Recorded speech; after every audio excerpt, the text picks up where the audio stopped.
embarazo. Un cuarto de las pacientes primigestas van a tener algún grado de distosia. De igual manera, las multíparas, a pesar que ya tienen, pues, ¿no? Pueden tener uno o dos ya antecedentes de partos por vía vaginal, hasta un 15% pueden tener complicaciones y hacerse una distosia. Hay que tener en cuenta que la distosia es una de las principales causas de indicación de cesárea en una paciente que está en sala de partos, ¿no? Y lo se ve en los distintos países, en Estados Unidos, por ejemplo, constituye el, ¿no?, 68% de causa de cesárea en salas de parto, sobre todo aquellas pacientes en la cual, pues, siguen con una fase, como lo van a ver ustedes, ¿no? Hay dos fases, la fase latente y fase activa de trabajo de parto, y vemos que hay una prolongación de la dilatación de la fase latente, y realmente contribuye en esa fase latente en un 25%, ¿no? Van a ver ustedes que también la distocias, si es verdad que no es un porcentaje menor, es una de las causas de muerte materna, por si acaso, ¿no? Incluso de complicaciones de y mortalidad, tanto para el binomio madre y feto. Al nivel mundial aproximadamente, ¿no? Ven ustedes ahí, 210 millones de mujeres se embarazan en el mundo. De estas, casi el 20 millones van a tener una complicación en el embarazo y de estas aproximadamente ven una cantidad exorbitante, grave, seria, de 500.000, mueren por una causa materna. Y de esas causas maternas, como ven ustedes ahí en el Perú, ¿no? Sigue siendo la hemorragia, los trastornos hipertensivos, pero el parto distóxico contribuye con un 4% aproximadamente como causa de muerte materna, ¿no? Las tortas en desarrollo en los países en desarrollo, vemos entonces que el parto, obstruido parto distóxico, un 8% a nivel mundial, ¿no? ¿Qué consecuencias trae la distosia? Como le dije, afecta tanto la madre y el feto. En la madre, muerte materna, puede condicionar, ¿no?, que hay una ruptura uterina, contribuye a una de las causas de hemorragia. De igual manera, la prolongación del parto, ¿no?, generalmente puede llevar a una sepsis, el desarrollo de cierto tipo de fístulas vesicovaginales, rectovaginales, cuadro de hipotonía o laceraciones vaginales, ¿no? En el feto puede continuar por el mismo que está obstruido y no avanza, ¿no? Como ya vamos a explicar los factores, generalmente puede llevar a muerte fetal, ¿no? Una asfixia, laceraciones propias del feto, traumatismos variados, fracturas, parálisis braquial y por ende a veces por mi trastorno, ¿no?, mayor riesgo de parálisis cerebral infantil y de igual manera convulsiones o cuadro de céfalohematoma, ¿no?, etcétera, etcétera, que pueden conllevar consecuencias en el feto, ¿no? ¿Qué factores de riesgo uno tiene que tener en cuenta cuando en la parte que podría haber alguna complicación o algún grado de distosia en el avance parto? Por ejemplo, lo que están estudiados a nivel mundial son la multiparidad. Cuando el embarazo ya pasa de la fecha probable de parto, hablamos de un embarazo prolongado, un embarazo postérmino, ya con esas pacientes que tienen mucho cuidado, pacientes con talla baja, generalmente en el Perú pues tenemos pacientes gestantes con talla muy baja, ¿no? Generalmente el promedio general tenemos pacientes de como 1,42 m, 1,40 m, 1,40 m, a diferencia de otras gestantes de otros países vecinos, ¿no? Por ejemplo, Chile, Argentina, el promedio es 1,70 m, 1,80 m, para que vean ustedes, ¿no?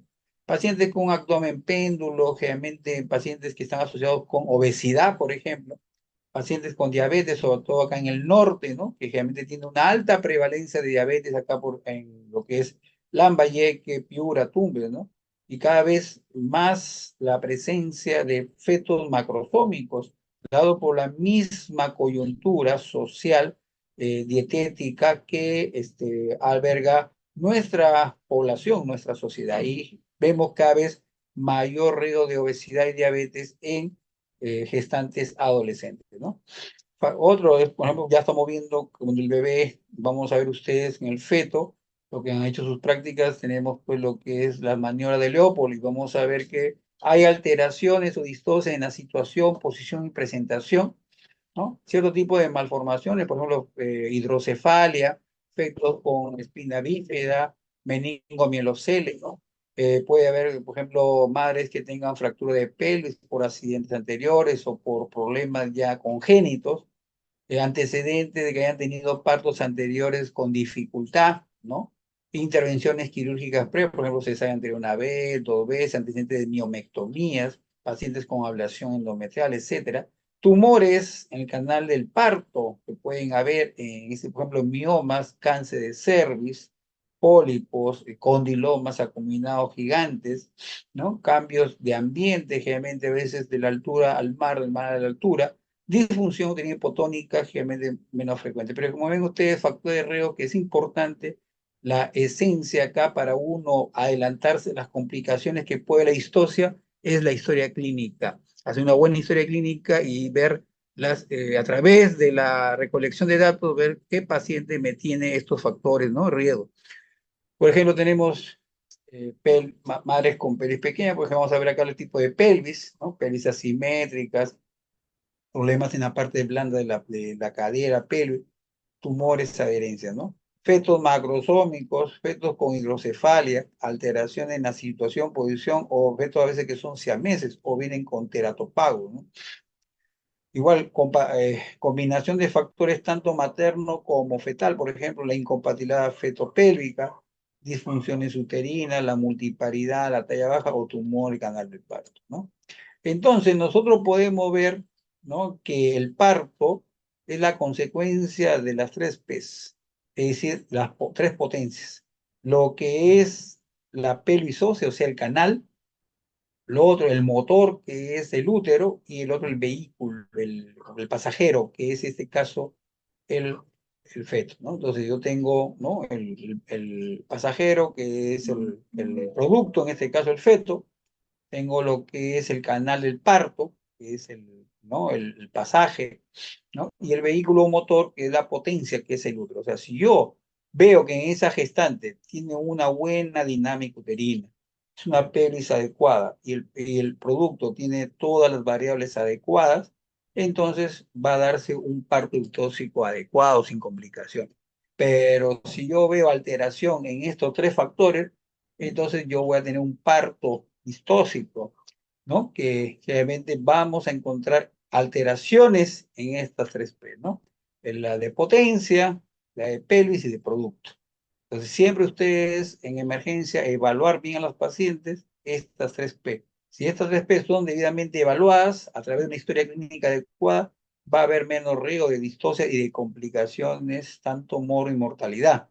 Pero si nosotros no evaluamos bien esta situación, vamos a tener distosias, ¿no? Entonces, eso es básico, solamente acá es el tips importante saber esto. Problemas en la potencia, vamos a ver, pues, ¿no? Ya que vamos a desarrollar el tema, ¿no? Generalmente, pues, alteraciones en la contracción uterina, ¿no?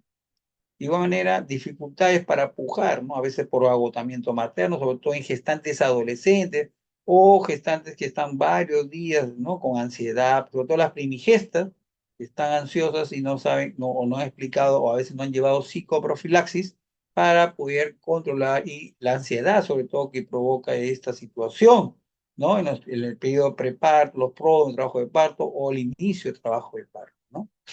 Vemos ahí entonces que en la anomalía de la potencia, o sea, en este caso de lo que es la contracción uterina, vamos a encontrar trastornos que son las hipodinamias, las hiperdinamias y lo que son la pérdida de la fuerza de la presión abdominal inadecuada, o llamada también disdinamias, ¿no? Aquí vamos a ver, ¿no?, que hipodinamia es cuando, por ejemplo, no hay un buen patrón de contracción uterina, de intensidad.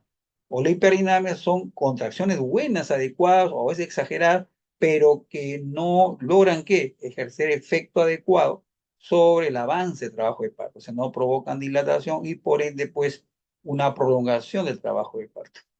Y las hipodinamias, ¿no?, que obviamente, pues, no hay un buen patrón, un inicio bueno de la contracción uterina. Esto puede ser, como vamos a ver ahorita, de causa primaria y secundaria. Primaria generalmente tiene que ver esencia, el músculo liso del útero. Y una hipodinamia secundaria es para veces secuela o puede ser iatrogenia por el uso de fármacos, como la oxitocina, el uso prolongado de la oxitocina, el uso de ciertos prostaglandínicos que pueden condicionar efecto de rebote, ¿no? Entonces es importante esto tener en cuenta acá.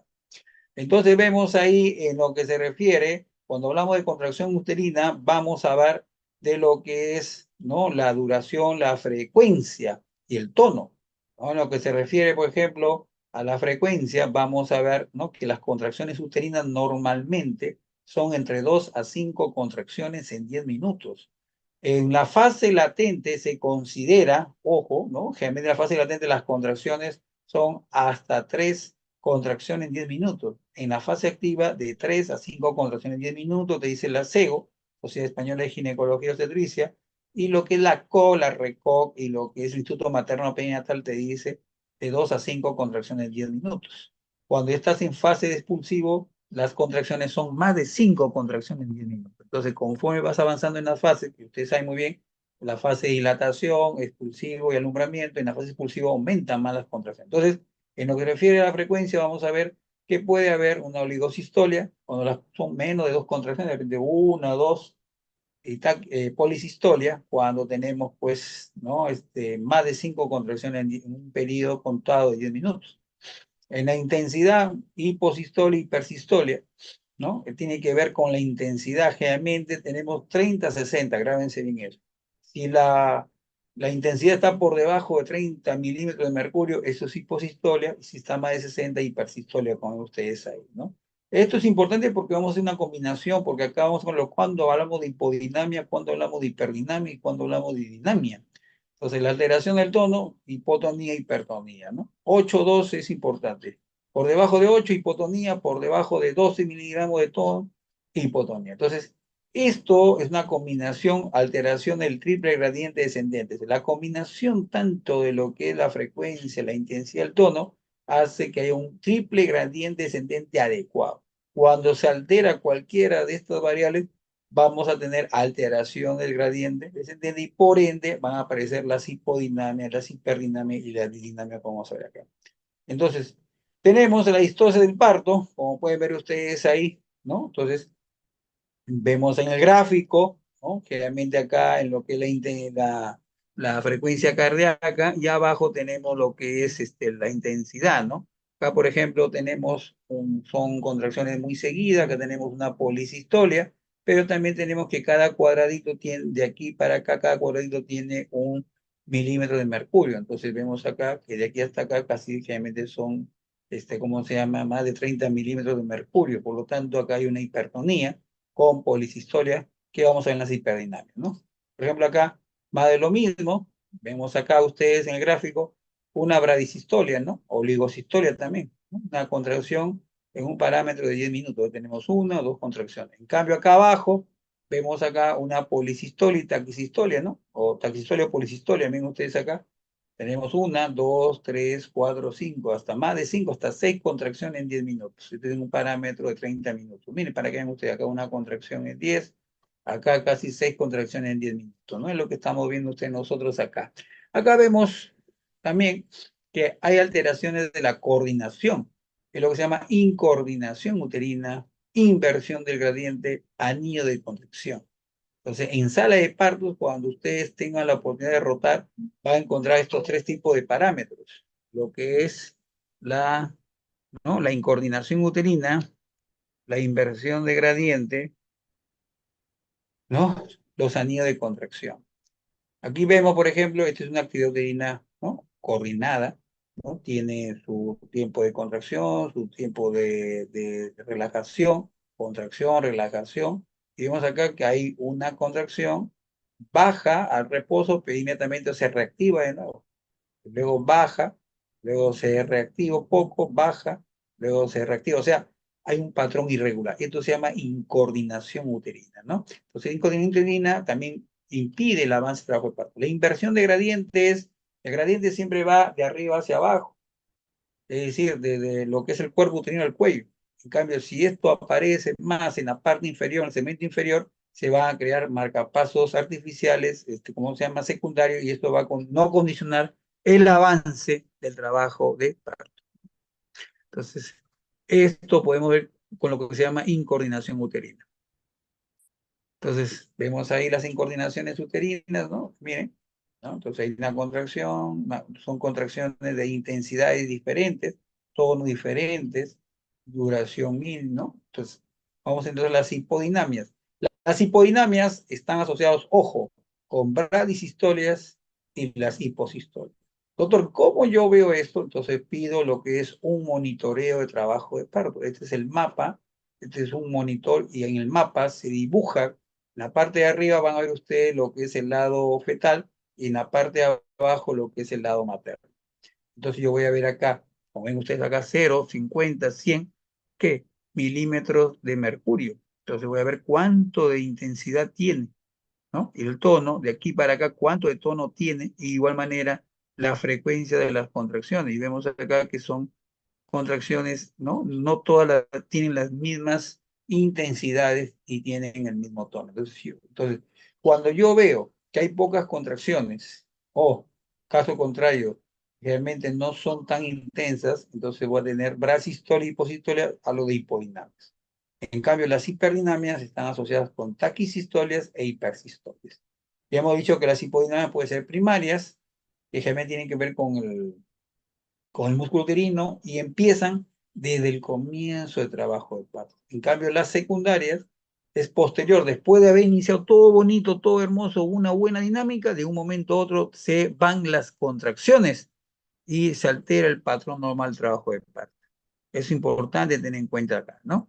Y la dinamia mucho alteran las alteraciones de la coordinación uterina. Entonces yo voy a encontrar en lo que es el motor, las hipodinamias, las hiperdinamias y las didinamias, ¿no? Ahí vemos también más de lo frecuente, vemos ahí que las hipodinamias pueden ser primitivas, o sea, no se conoce la causa, por qué en algunas mujeres aparecen estos problemas.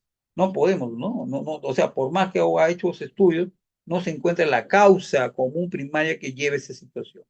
Dice, no parece que existan alteraciones y que corresponden bien a la oxitocina y prostaglandina, probablemente. Las primarias son más frecuentes en mujeres que son su primer bebé, o sea, primigestas, sobre todo en gestantes de edad avanzada, pacientes obesas, o cuando tienen demasiada sobredistensión uterina, por ejemplo, fetos macrosómicos, polidrácnios, pacientes con miomatosis uterina, embarazo gemelar, ¿no? Pacientes que son ansiosas o toman alguna medicación, pueden tener este problema, ¿no? En las secundarias, generalmente se debe por agotamiento materno, o sea, generalmente hay falta de ATP, se han ido los factores de las contracciones uterinas. Esto es muy importante. O a veces pueden ser secundarias luego de un buen patrón o patrón exagerado de hiperdinamias, luego el útero se agota y llega a hipodinamia, ¿no? Las hiperdinamias generalmente pueden ser primarias también, pero mayormente son secundarias, mayormente son frecuentes por desproporción fetopélvica o porque hubo una iatrogenia. Generalmente pasamos demasiado uso de oxitocina o usamos prostaglandina. O sea, pueden ser iatrogenios, efectos secundarios por el uso de los oxitóxicos como la oxitocina y las prostaglandinas, ¿no? Generalmente las hiperinamias, como he visto, se asocian a hipertonía, ¿no? Y a incoordinación uterina también, ¿no? Acá algo más de lo mismo. Generalmente hay que tener en cuenta que cuando hay hipodinamias, la actividad uterina es insuficiente. Entonces, si el parto se prolonga con esta hipodinamia, o sea, si nosotros no tomamos cartas en el asunto, ¿qué vamos a causar ahí? Vamos a ver que la madre se va a deshidratar, va a haber acidosis de la madre, va a haber infección y puede ver también que esto influye en el bienestar del feto, ¿no? Entonces es muy importante en cuenta esta situación. Hay que tener en cuenta que las hipodinamias primarias, ¿no? Generalmente afectan tanto la fase latente como la fase activa y el periodo expulsivo de trabajo de parto. O sea, tanto en la fase de dilatación como en la fase expulsiva puede haber hipodinamias primarias. En las secundarias, generalmente, ¿no? Tienen que ver más que todo después de un periodo de hiperdinamia. Y tiene que ver siempre a veces un obstáculo en la progresión del feto al canal parto. Hay algo que está impidiendo que avance el feto. Puede ser una distosia de parte blanda, de repente, una pelvis estrecha, una pelvis platipeloide no diagnosticada que puede llevar a ese tipo de situación, ¿no? Entonces hay un obstáculo, ¿no? En la hiperdinamia generalmente hay un obstáculo, o también puede ser por uso exagerado de los oxitóxicos que hemos dicho, o sea, causa iatrogénica, ¿no? Que conlleva hiperdinamias secundarias. Ahí ten en cuenta, cuidado con las hiperdinamias. Cuando yo veo esas hiperdinamias, esto puede causar lesiones frecuentes en el feto y en la madre. Puede, la taquicistolia por la persistencia muy, o sea, muy seguida de las contracciones, puede conllevar a pérdida del bienestar fetal, puede comprometer la oxigenación del feto, y esto puede llevar también a veces a desprendimiento prematuro de placenta, ruptura uterina, ¿no? Dolores intensos, agitación, angustia, ansiedad y desgarros en la parte exclusiva, tanto en el cuello, la vagina y el perineo, los famosos hematomas o desgarros. Es muy importante ver, como ven ustedes, el monitoreo de trabajo de parto es activo y dinámico. No solamente es cuestión, ya pasa, sale de parto, se acabó, no. La paciente que ingresa sale de parto tiene que estar monitorizada clínicamente y a través del monitor fetal, monitor materno fetal, para ver cierto tipo de histocias que puedan presentarse. Y a las dinamias, ¿no? Obviamente, ¿no? Están asociadas a hipertonía, puede causar deshidratación, acidosis de la madre, pérdida de bienestar fetal, rotura uterina, distosis uterina por tensión del parto y ansiedad y nerviosismo materno. Estas dinamias están más asociadas a incoordinación uterina, que también está asociada a inversión del triple gradiente de contracción, que dificulta pues la progresión del parto. Y vemos ahí el diagnóstico pues importante a través con lo que es el monitor materno-fetal. Ven ustedes ahí lo normal, es la actividad uterina normal, ¿no? Hipotonía, ¿no? O sea, de aquí de 0, 30, 70, o sea, estamos hablando de la intensidad de presión. Vemos acá que tiene una presión, ¿no? Hemos dicho, pues, ¿no? Entre 8 a 12 milímetros de mercurio y luego otro de 30 a 60 milímetros de mercurio. Si esto está por debajo de 30, hipotonía, por arriba 60 está hipertonía. Una contracción en el espacio de 0 a 10 minutos, brachisistolia o oligosistolia, de 0 a 10 minutos, más de 5 contracciones, aquí vemos acá, 1, 2, 3, 4, 5, 6, 7, 7 contracciones en 10 minutos, estamos hablando de taquisistolia, polisistolia. En lo que se refiere a lo que es la intensidad, tenemos la hiposistolia y la hipersistolia, ¿no? Entonces, vamos a encontrar estos tipos de mapeos importantes que ustedes se logran cuando hagamos, ¿no? Lo que es el monitoreo materno-fetal. El tratamiento de estas distocias básicamente va a depender, pues, ¿no? Porque a veces hay pacientes que tú las estás monitorizando y otras pacientes que vienen expulsivo y tú no sabes cómo estás. Hay que ver siempre en el examen físico la situación, posición y presentación, ver si no hay una desproporción cefalopélvica, ¿no? Evaluar medicación administrada, ¿no? A veces usamos oxitocina, sedantes que pueden inhibir, ¿no? Las contracciones y eso puede conllevar a una serie de trastornos, ¿no? Es importante, pues, cuando tengamos este tipo de distosia del canal y de la perdón, del motor, en este caso del útero, hay que hacer una ruptura artificial de la membrana subular, lo que se llama aneurresis. Se rompen las membranas. En primer lugar, se ha demostrado a través de estudios en la COC, ¿no? Hay estudios en la COC, y lo que es, ¿cómo se llama? En Yoho Hospital, se ha encontrado, ¿no? Que al hacer la aneurresis mejora la contracción uterina y permite un avance del trabajo. Y se ha demostrado también estudios controversiales, ¿no? Uno, hacer solamente la aneurresis ya no se debe hacer conducción de trabajo de parto con oxitocina. O lo otro, hacer conducción con oxitocina, pero ya no aneurresis. O la vez, hacer aneurresis y conducción. Se demostró que solamente basta hacer un solo procedimiento. O haces aneurresis o haces conducción. Mayormente se demostró que la aneurresis es mejor que la conducción, aparte que permite mejorar el patrón de las contracciones uterinas, también te permite ver el color del líquido amniótico, ¿no? Eso es muy importante, ¿no? Y en estos pacientes siempre hay que poner a los pacientes en el circuito lateral. Ahí estamos entonces, ¿no? Las hipodinamias, las hiperdinamias, ¿no? Y las didinamias, ¿no? Básicamente acá, las hipodinamias podemos usar, pues, bomba de difusión con oxitocina, ¿no? Y hay que tener mucho cuidado cuando hay desproporción cefalopélvica, está deshidratada o hay sustancias energéticas que mejoren, ¿no? De Strox al 33% para mejorar esa ATP al útero. Las hiperdinamias es mejor suprimir la oxitocina o ciertos tipos de medicamentos, ¿no? Generalmente la mayor tasa de cesárea está en las hiperdinamias. Y mucho ojo, cuidado que las hiperdinamias muchas veces están asociadas a hemorragia postparto, ¿no? Sobre todo porque el útero está cansado, agotado, sin ATP y puede llevar a una atonía uterina, ¿no? Las dinamias hay que frenarlas, hay que suspender y luego reiniciar de nuevo otra vez la inducción o conducción. Si no mejorara, también es indicativo de cesárea, ¿no? Muy bien, eso han sido la distosia del primer AP, que es el útero. Vamos ahora a ver lo que es el canal del parto, lo que es el vehículo. Y vemos que lo por el canal del parto, el problema es la desproporción cefalopélvica. Pueden ser fetos chiquitos, pero no ingresan por la pelvis, o pueden ser fetos grandes, ¿no? Entonces, es importante que de 250 partos, siempre va a haber un parto que termine en desproporción cefalopélvica. Y la principal causa de distocias, ojo, la principal causa de distosia. Y mayormente se debe a que no hay una buena proporción del ingreso del feto hacia la pelvis. Y esto se da más que todo en fetos con macrosomía, que es una tendencia cada vez más frecuente de fetos macrosómicos, sobre todo en el norte, generalmente asociado a diabetes gestacional, ¿no? Hidrocefales y otros, ¿no? Entonces es importante tener en cuenta que las pelvis más adecuadas para trabajo de parto son ginecoide y la antropoide, que son de buen pronóstico. En cambio, las androides y platipeloides son de mal pronóstico, ¿no? Hay en cuenta también en el examen físico ver si la paciente no tiene deformaciones pélvicas. Hay pacientes que tienen, por ejemplo, escoliosis, lombolordosis, ¿no? Tienen luxación congénita de cadera, querida congénita, o tienen traumatismo, golpes, pueden conllevar también a distocias en esta situación, ¿no? Anormalidad de canal de parto que pueden llegar del 3 al 12%, ¿no?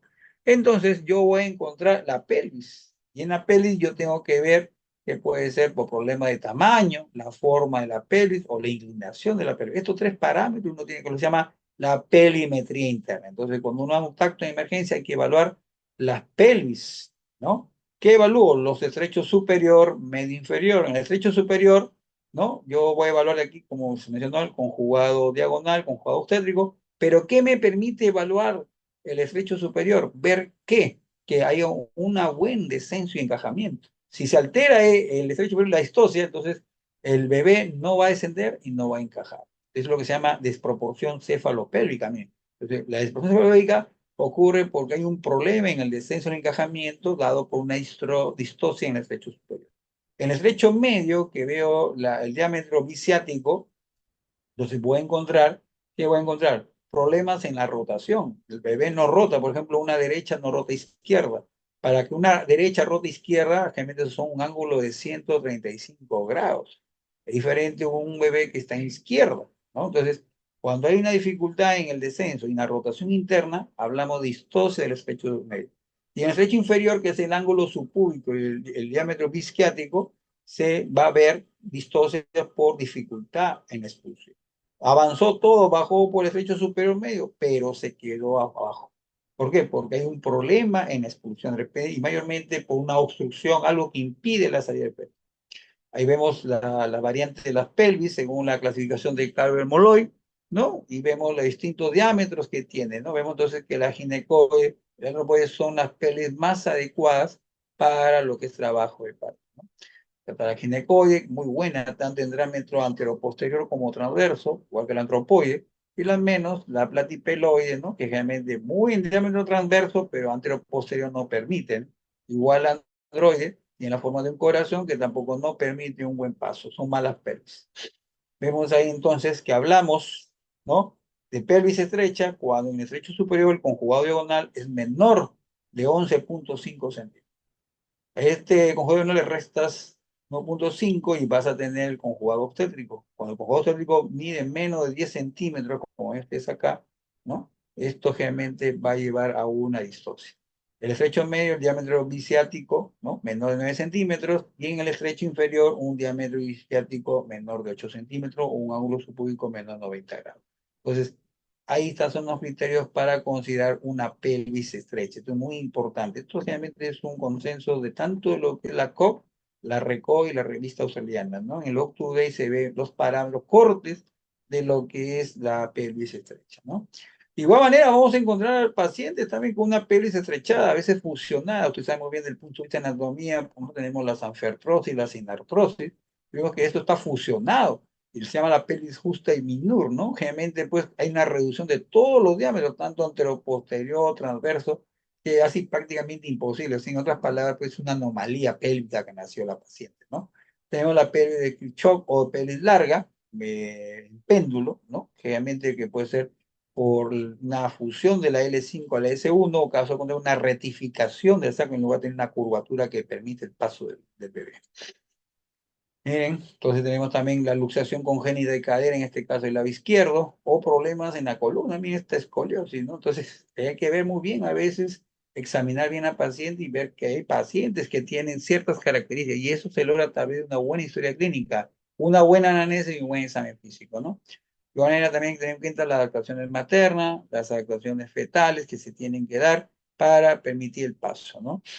Hay que tener en cuenta que el bebé también conforme va descendiendo, ¿no? Puede haber que el bebé ingrese a la pelvis no en forma adecuada. Entonces, vemos a encontrar cuando el parietal se va a la, perdón, la cintura sagital se va más a lo que es el sacro, tenemos un asinclitismo anterior, o llamamos un asinclitismo de Nagel. En cambio, cuando la cintura sagital se va más al pubis, tenemos un asinclitismo posterior o asinclitismo del istmo. Generalmente, el que da por parto vaginal y se puede mejorar con las contracciones uterinas es el asinclitismo de Nagel o asinclitismo anterior. Mayormente, un asinclitismo posterior persistente del istmo termina en parto abdominal postcesárea, ¿no?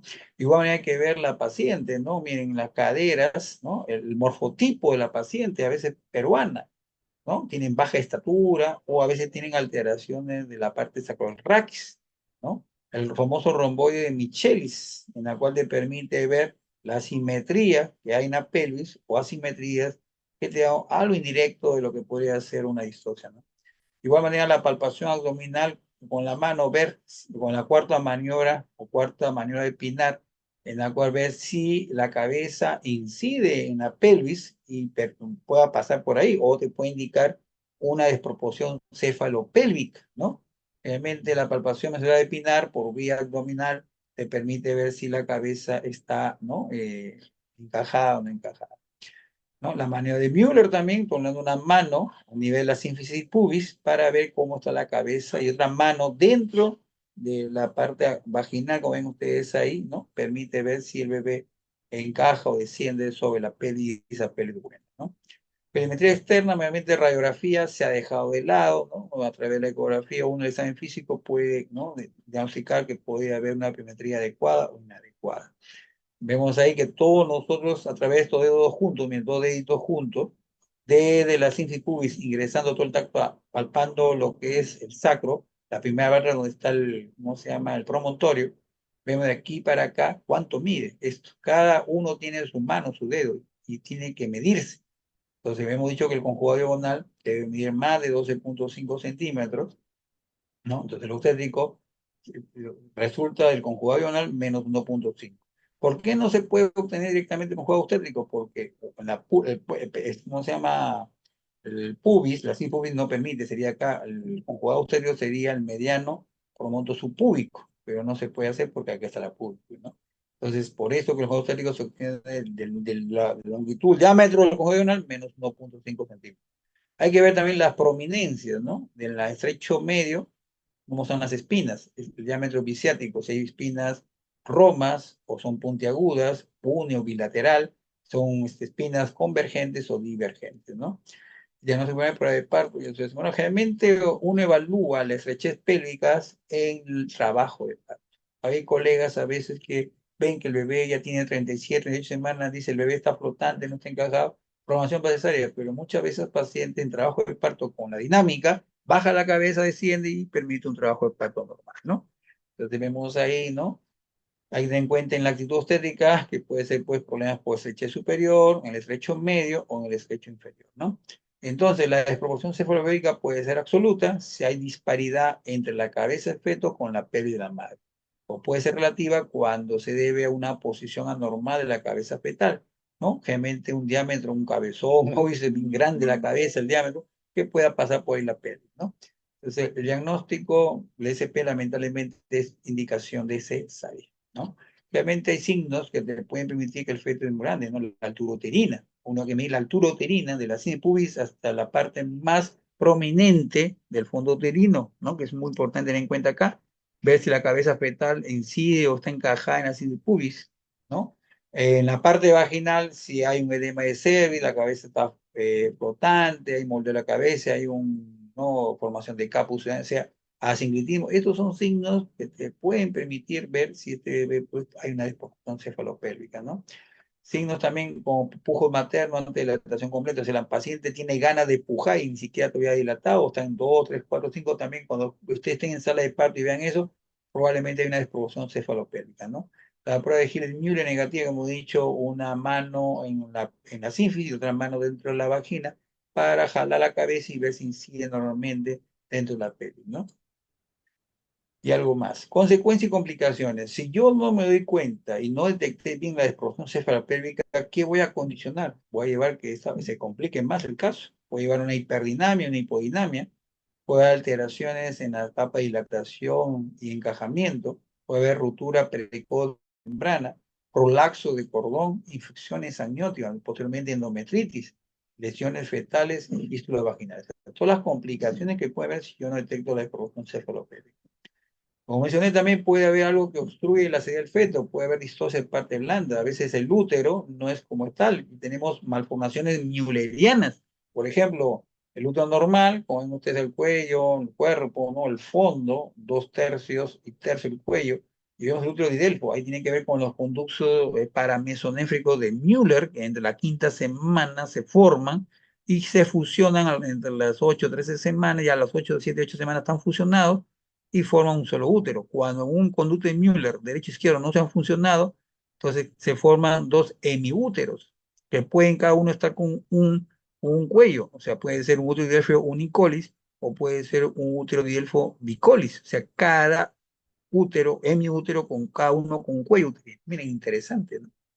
Entonces, también podemos tener acá problemas para que se haga el feto útero arcuato, en la cual vemos acá que el ángulo de formación del miometrio no llega igual que un útero sectado, en la cual tiene un secto en la parte media, y eso también puede impedir que el bebé descienda. Miren, el útero bicorne y unicornio, un cuerno, dos cuernos, también puede haber alteración. Vemos ahí que el útero unicornio, ¿no? La solubilidad fetal es 40%. A veces mujeres que tienen problemas para salir embarazadas, dificultad de problemas de infertilidad, ¿no?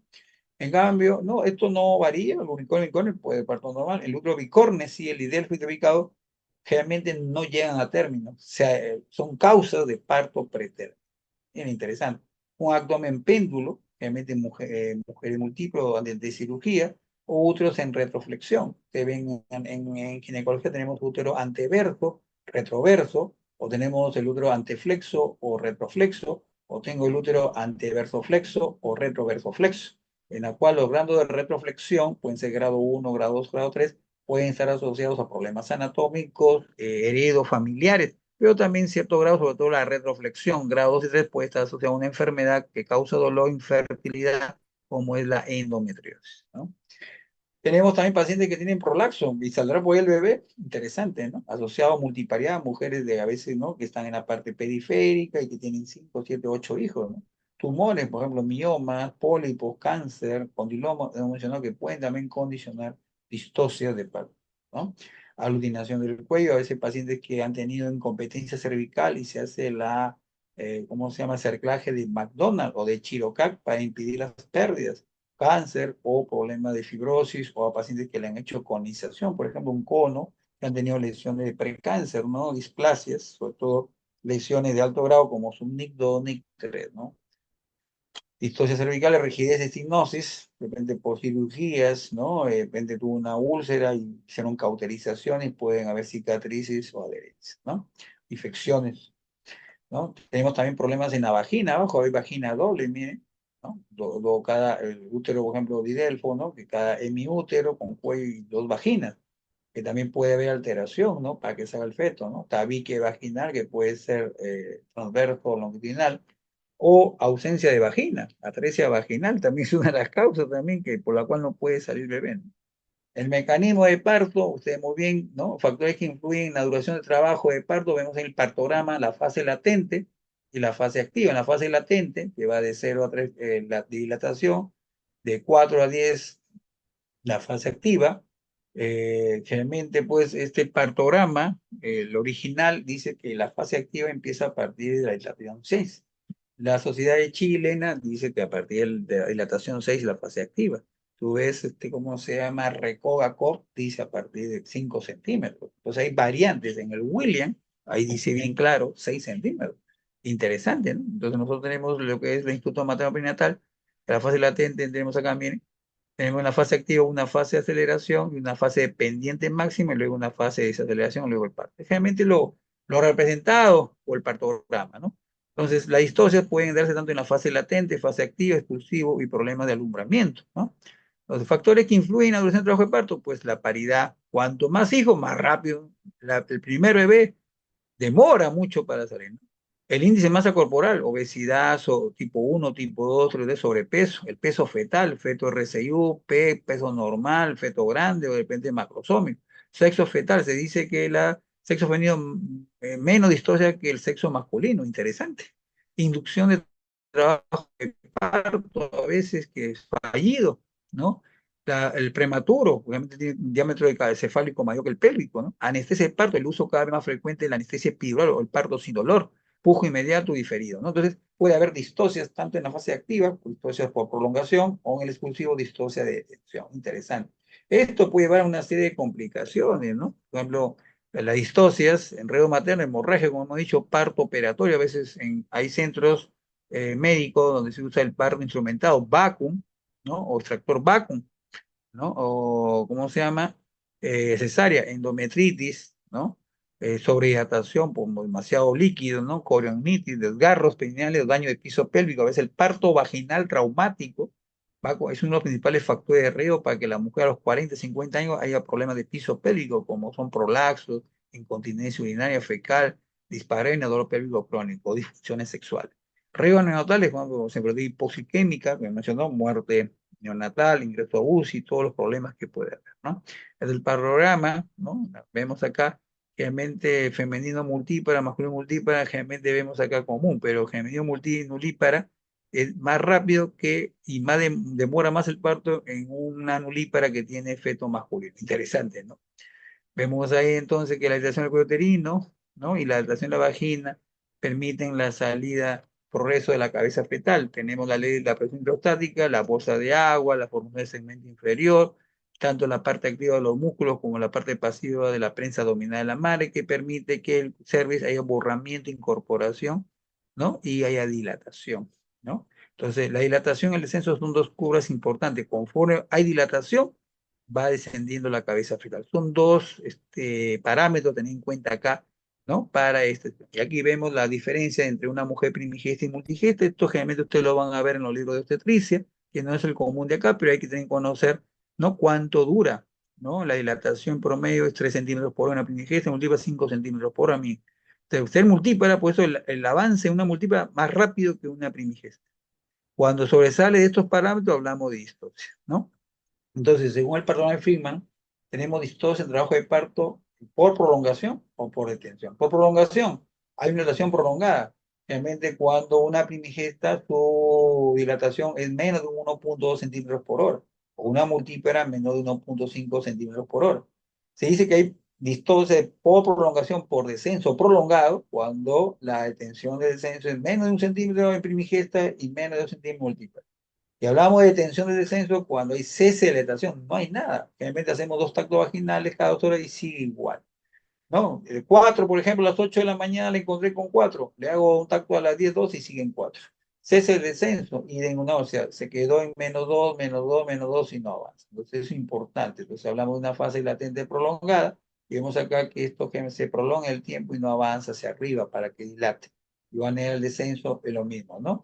Entonces tenemos estas situaciones, ¿no? Problemas en la fase de trabajo de parto, tanto puede haber un falso lavado de parto, trastorno en la fase latente, puede haber enlentecimiento, ¿no? Y si esto no avanza con la mejora con oxitocina, o sea, conducción de trabajo de parto, termina en una cesárea, dado porque se altera el bienestar fetal, ¿no?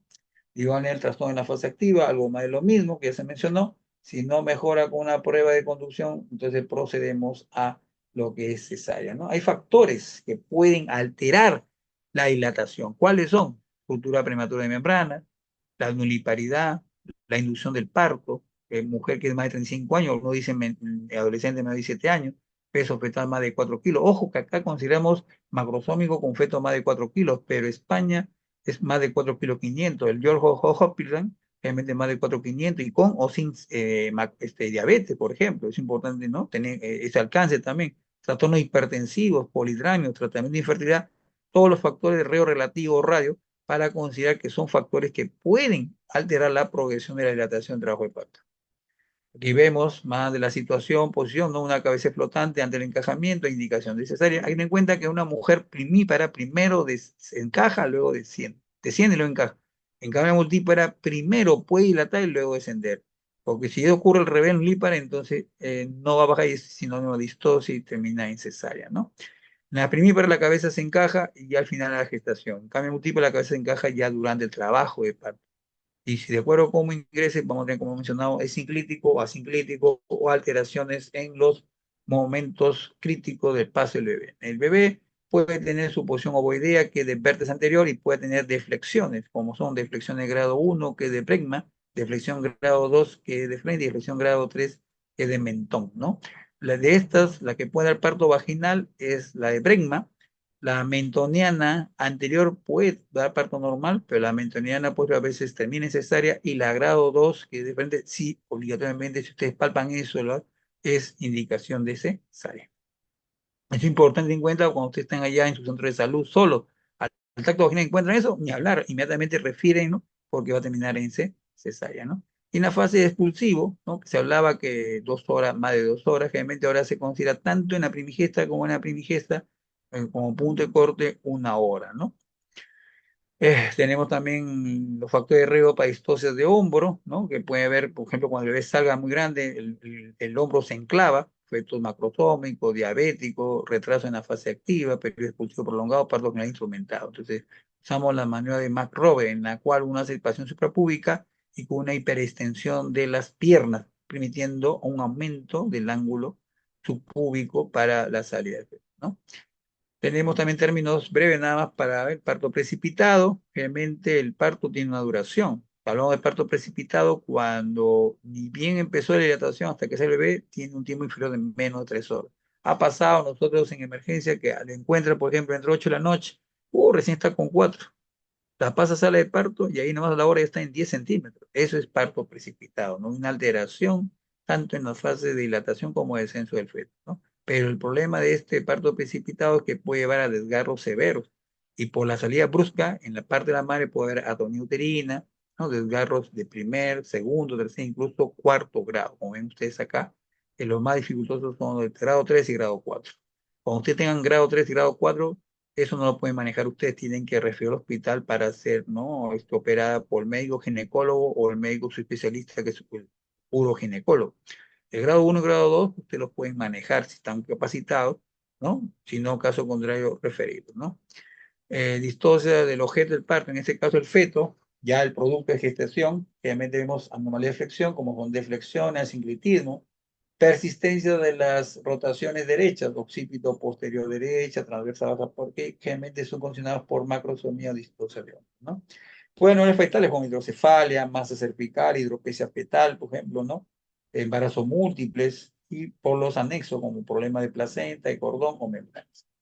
También tenemos el de pregma frente y cara que hemos mencionado, ¿no? Solamente lo voy a mencionar para que no haya problema. Acá está, ¿no? Obviamente acá el pregma puede salir por parto normal.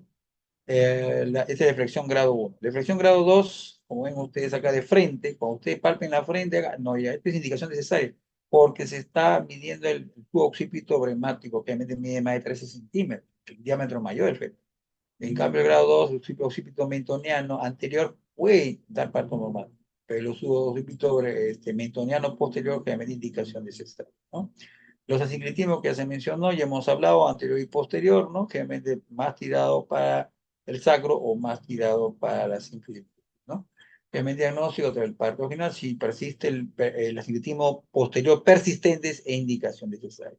Con respecto a la rotación, hemos dicho la posición occipito posterior, la occipito transversa baja, la occipito posterior elevada, y los asinclitismos son causa frecuente de distosis. En la posición occipito posterior, doctores, puede ser transitoria o persistente. Transitoria, con la contracción dinámica lo conduce y mejora, pero si es persistente, termina en cesárea. Esto afecta aproximadamente entre 10 a 15% de todos los partos y terminan en un expulsivo prolongado en unos a 5% de todos los partos. Causas, pues, como hemos mencionado, puede ser por hipodinamia, ¿no? Alteración de la musculatura abdominal, anestesia regional, o sea, la anestesia epidural, reactiva, parto sin dolor, a veces óbitos, fetos macrosómicos y la pelvis androide. Miren usted los factores combinados que pueden ser causa de este problema, ¿no?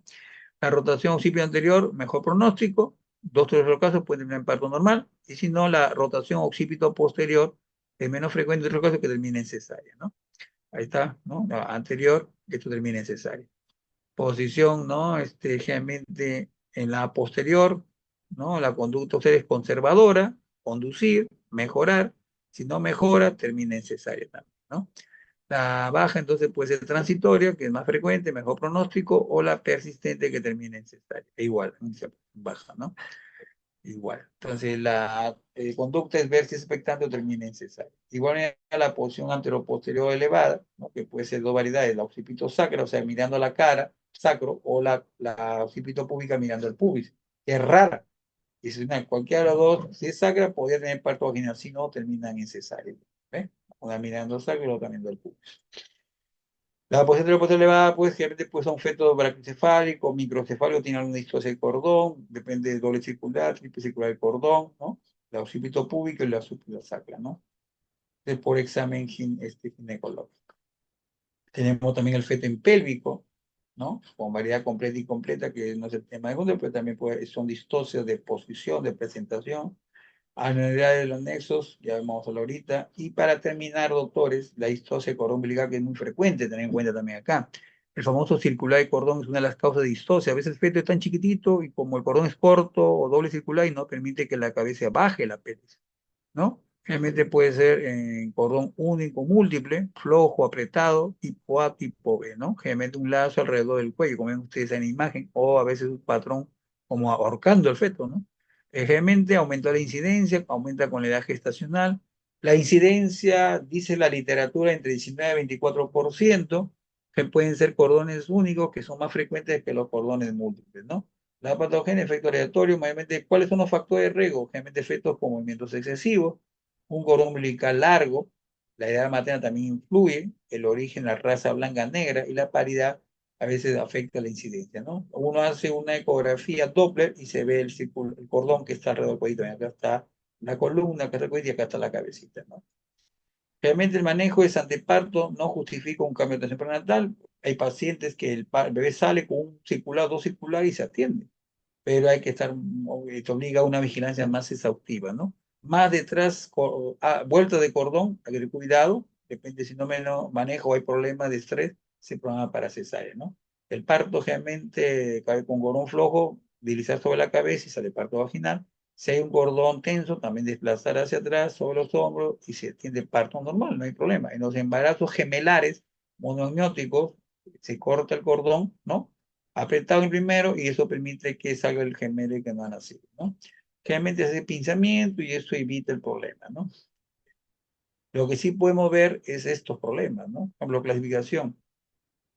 Cuando hay un cordón umbilical por delante de la posición fetal y generalmente vemos que las membranas están íntegras, esto se llama procúbito.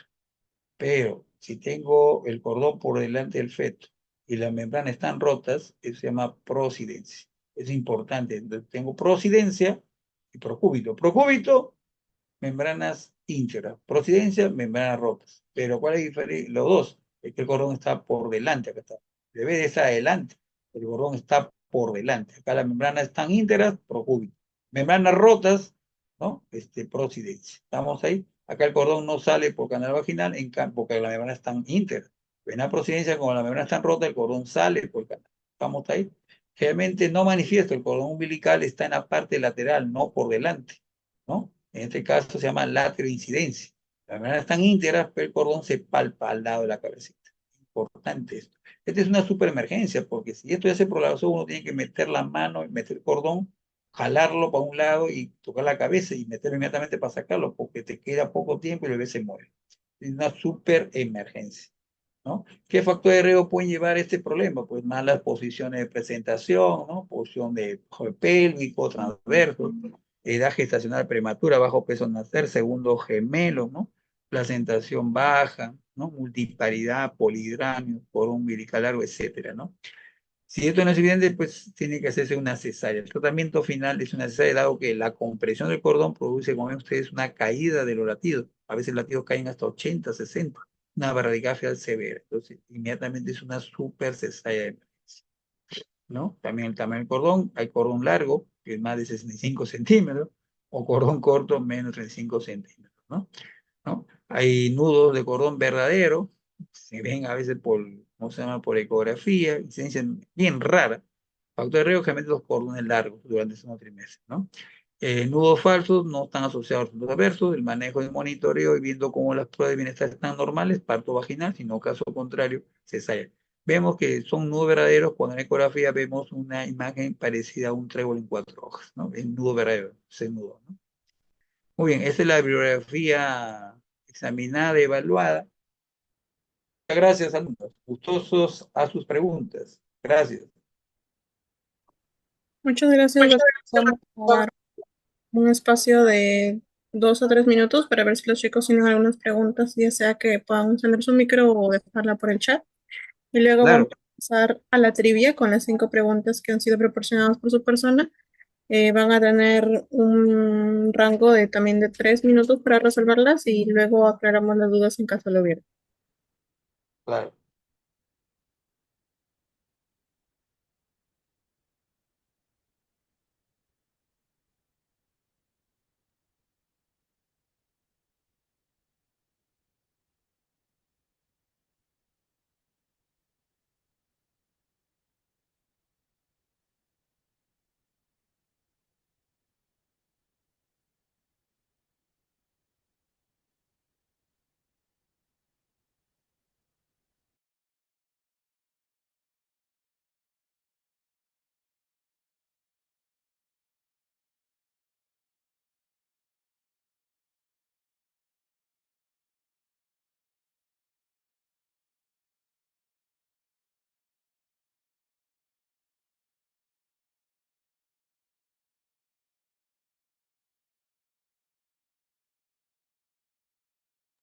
Vamos a compartir igual el quizzes por el chat de Zoom. Pueden ir ingresando. Recuerden que ya estamos en las últimas ponencias del curso de la semana de ginecobstetricia, así que mañana ya finaliza el curso y pues estaremos sorteando lo que son los 600 flashcards de Banco de Salud, así que aprovechen, chicos, anímense a participar.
Anímense, chicos, quedan 30 segundos para ya iniciar el quiz.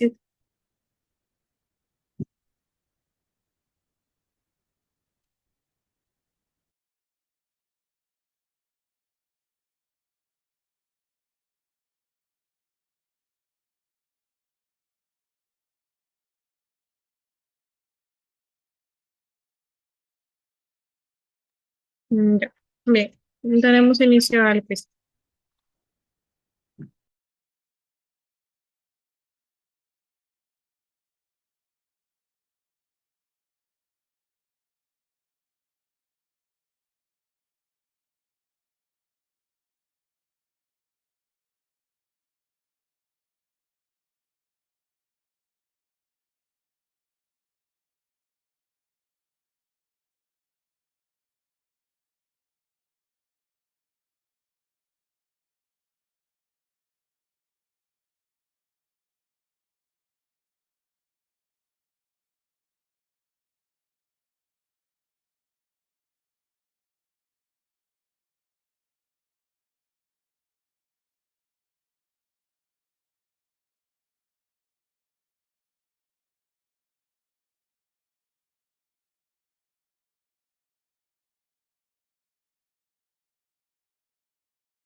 Bien, tenemos en el primer lugar a Fra, que lo animamos a poder comunicarse por interno al número que se va a dejar en el chat y vamos a compartir las preguntas para que el doctor pueda darnos la retroalimentación.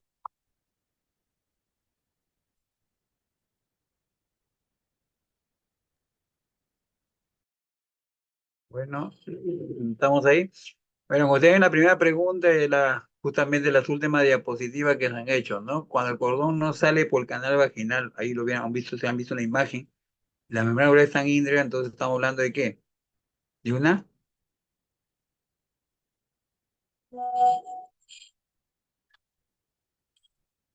¿Sí? ¿Me entendieron? ¿Aló? ¿Sí están ahí, no? Sí, doctor, sí lo escuchamos. Ese es un procúbito, pues, ¿no? La respuesta es procúbito, pues, ¿no? ¿Las distocias contribuyen con qué porcentaje como causa de muerte materna? ¿No? Se ha dicho ahí en la torta que casi aproximadamente un 4%, pues, ¿no? Al inicio de la exposición dijimos que sí es verdad que hay causas como son hemorragias, preeclampsia, sepsis, pero la distocia contribuyen con un aproximado de 4%, ¿no? Con respecto a la distocia, ¿cuál alternativa no tiene relación con las otras, no? El nulípero afecta hasta el 15% siendo menos frecuente. Hemos dicho, justamente las primigestas son las que tienen mayor porcentaje de distosia. Se ha visto que un cuarto en parte de estas tienen mayor riesgo de distosia, tenemos aproximadamente 25%. Multípara afecta hasta un 15%. Que sea multípara disminuye la posibilidad de distosia, pero no descarta también un porcentaje, hasta un 15% pueden tenerlo, ¿no? Considera que la iniciación principal de cesárea en trabajo de parto, puede haber complicaciones materno-fetales, respuesta ahí ves incorrecta. Entonces, la respuesta incorrecta que no tiene relación, entonces en nulípara afecta hasta un 15% siendo menos frecuente, ¿no? Son alteraciones de la coordinación uterina, ni hablar, ¿no? La didinamias, ¿no? Las didinamias tienen que ver con alteraciones, ¿no? En coordinación uterina. Y con respecto a la explosión cefalopélvica, más lo considera correcto. Es una pregunta ya regalada, ¿no? Frecuencia 1 cada 200 segundos de parto, peso fetal también mayores, ¿no? Pelvis androide y platipeloide, deformaciones, todas las causas, ¿no? Todas son correctas, después de todas son correctas. Sí. Mm, Bien, doctor, esas han sido las 5 preguntas. Por último, queremos compartir con usted un certificado de reconocimiento por su apoyo en el día de hoy. Recordarle que, bueno, el curso en sí está siendo organizado por 2 sociedades, tanto por la Sociedad de Estudiantes de Medicina de la Universidad Peruana de Ciencias y la Asociación Científica de Estudiantes de Medicina de la Universidad Católica Santo Toribio Mogrovejo. Agradecemos su participación en este curso de emisión externado, curso Ginecobstetricia y Pediatría, en la ponencia de hoy que se titula Distocias, estrategias en el manejo obstétrico. Y bueno, y agradecemos su contribución para poder llevar a cabo el desarrollo académico de los estudiantes de medicina, ¿no? Y Muchas esperamos gracias. contar con usted también en otra oportunidad, doctor. Muchas gracias. Muchas gracias a ustedes, siempre gustoso de apoyar, ¿no? En la docencia es mi pasión, es bonito estar con ustedes y siempre gustoso de apoyar. Y éxitos en el trabajo realizado. Muchas gracias. Tengan todos muy buenas noches. Gracias, chicos. Buenas noches. Y no se olviden mañana nuestra última ponencia para ya finalizar el curso. Nos vemos mañana.